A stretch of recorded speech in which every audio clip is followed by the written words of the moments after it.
Back in Love Again.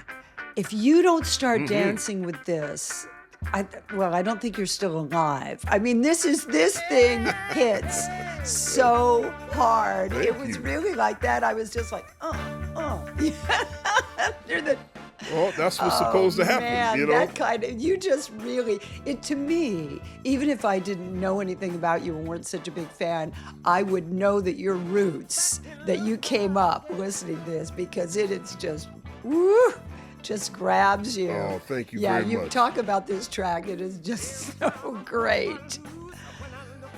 Well, you're right. You know, my bone marrow, I tell people all the time, my bone marrow is R&B and soul music. You know, that's the first sound I ever heard. That's the first music I ever learned how to play. You know, as a kid growing up in Philadelphia, I mean, I grew up right during the height of the Gamble and Huff years.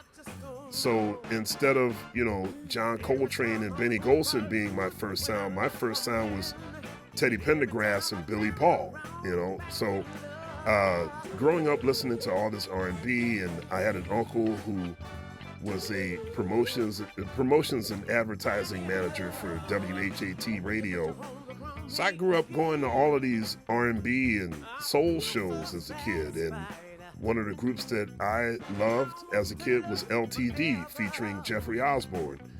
And, you know, of course, Jeffrey Osborn, after LTD, went on to have quite a solo career of his own in the 80s with hits like On the Wings of Love. But when he was with LTD, this was one of their biggest hits.